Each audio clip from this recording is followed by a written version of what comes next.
अफसोसनाक खबर शामिल करेंगे। कराची में एमए जिन्ना रोड पर गुल प्लाजा में खौफनाक आतिशबाजी, भगदड़ मचने और दम घुटने से 6 अफराद जाँ बहक, 20 से ज्यादा जख्मी। बिल्डिंग का एक हिस्सा आग की शिद्दत के बायस गिर गया।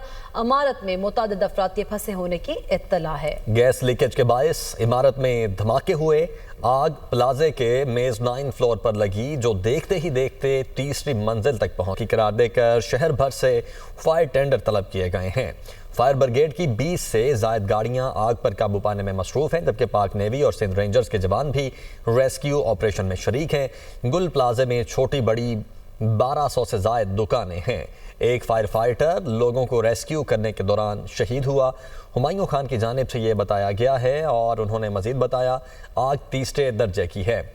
चीफ फायर ऑफिसर हैं हुमायूं खान, जिनकी जानिब से मज़ीद बताया गया है कि हादिसा बड़ा है, कंट्रोल करने में मज़ीद वक्त लगेगा और कूलिंग के प्रोसेस में 3 से 4 दिन भी लग सकते हैं। उनकी जानिब से ये भी बताया गया है। तो अफसोसनाक सानहा है जो कल रात से ही ये आतिशबाजी का सानहा पेश आया। तकरीबन 10:28-29 पर ये इतला दी गई थी फायर फाइटर्स को और उसके बाद उनकी गाड़ियाँ पहुँचना शुरू हो गई और फिर अब तक ये आग लगने का जो सिलसिला शुरू हुआ था जारी है। अभी भी तकरीबन 60 से 70% आग पर तो काबू पा लिया गया है, लेकिन तकरीबन 30 से 40% आग अभी भी कंट्रोल की जा रही है और मज़ीद गाड़ियां भी मंगवाई जा रही हैं। भगदड़ मचने और दम घुटने से 6 अफराद जाँ बहक हुए, जबकि 30 अफराद ऐसे हैं जो कि ज़ख्मी हो चुके हैं। उन्हें फौरी तौर पर हॉस्पिटल मुंतकिल किया गया और इस वक्त उन्हें तिब्बी इमदाद भी फराहम की जा रही है।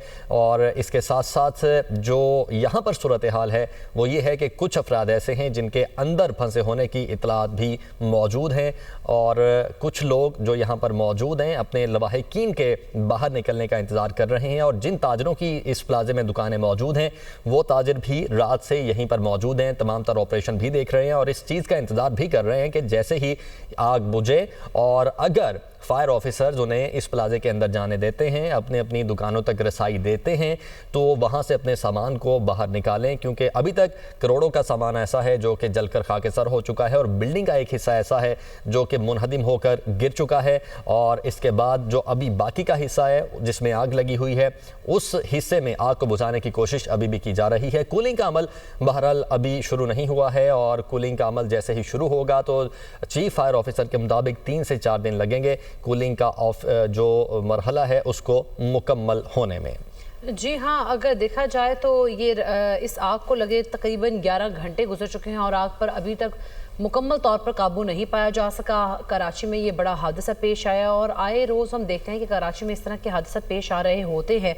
और अब देखना यह है कि इस तरह के बिल्डिंग को एनओसी किस बेस पे जारी किया जाता है कि एनओसी जारी कर दिया जाता है लेकिन कोई मेजरमेंट्स भी नहीं लिए जाते, जिनकी वजह से बड़े हादसात रोनुमा होते हैं। अब ये जो वाक़या आया है पेश आया है गुल प्लाजा में, यहाँ पर तीसरे दर्जे की आग बताई जाती है कि लग चुकी है और 6 अफराद जहाँ बहक भी हो चुके हैं। इमारत का एक हिस्सा तो मुनहदिम भी हो चुका है और रेस्क्यू काम की जानिब से अभी भी आग पर काबू पाने की कोशिशें की जा रही हैं। मनाजिर भी आप दुनिया न्यूज़ की स्क्रीन पर देख सकते हैं कि इस पूरी बिल्डिंग को आग ने चारों तरफ से घेर रखा है और कहा जा रहा है कि मुश्किलात बहुत सारी पेश आ रही हैं आग बुझाने में। धुएं की वजह से कोई वेंटिलेशन का सही निज़ाम मौजूद नहीं है जिसकी वजह से धुआं ख़त्म किया जा सके और आग पर जल्द ही काबू पाया जा सके। सालिक जाए वकुआ पर मौजूद हैं, उनसे मज़ीद तफसीलात जानेंगे। सालिक, बताइएगा इस वक्त क्या सूरत हाल देख रहे हैं? हाँ जी बिल्कुल, इस लगने वाली आग में जो है अफसोसनाक वाक़े में एक फायर फाइटर भी अपनी जान से गया है। अब से थोड़ी देर पहले जो गुल प्लाजा का जो अकबी हिस्सा था उसका एक हिस्सा मुनहदिम हुआ,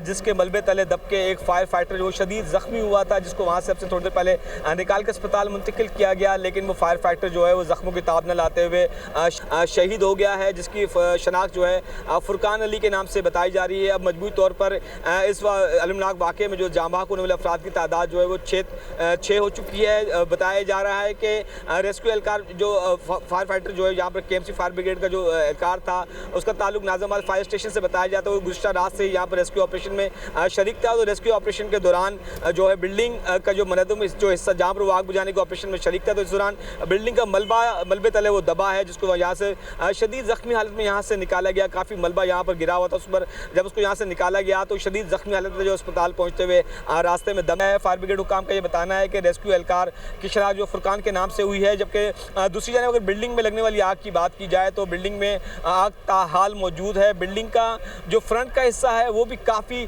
जो मुतासर हो चुका है, उसमें भी दरारें काफ़ी हद तक पड़ चुकी हैं, जबकि बिल्डिंग के जो दो हिस्से थे अब उसमें बाकायदा जो क्रैक्स है वो वाज़ेह तौर पर नज़र आ रहे हैं। अगर मेरे कैमरामैन अगर आपको फ़हीम अगर आपको दिखा सकें तो वो बिल्डिंग का वो हिस्सा आपको दिखाएंगे कि जहाँ पर बिल्डिंग का जो आपको एक हिस्सा जो है वो ढहलता हुआ नज़र आ रहा होगा, जो सामने की तरफ जो गिरता हुआ झुका हुआ है उसको, और उस पर काफ़ी गैप उसमें आ चुका है। जबकि जो दो हिस्से थे जो फायर फाइटर काम का ये बताना है कि उसमें से एक हिस्सा जो है वो उसमें काफ़ी दरार हो गई है, काफ़ी गैप आ गया है, और खुदा न ख्वास्ता ये पूरा जो हिस्सा है वो किसी भी वक्त जो है वो ज़मीन बोस हो सकता है। रेस्क्यू काम ये बता रहे हैं कि उन्होंने आग बुझाने की जो कोशिश है वो सरतोड़ अपनी कोशिशें जारी रखे हुए हैं, लेकिन शदीद धुआं आप देख रहे होंगे, कसीफ धुआं आपको यहाँ से उठता हुआ नज़र आ रहा होगा। चारों तरफ जो है वो स्याह धुएँ के बादल यहाँ पर छाए हुए हैं, शदीद धुआं है, जिसकी वजह से रेस्क्यू काम को बहुत मुश्किलात का सामना करना पड़ रहा है। वो ये कह रहे हैं कि जैसे ही वो पानी का प्रेशर देते हैं तो अंदर से जो जलने वाली जो आग है वो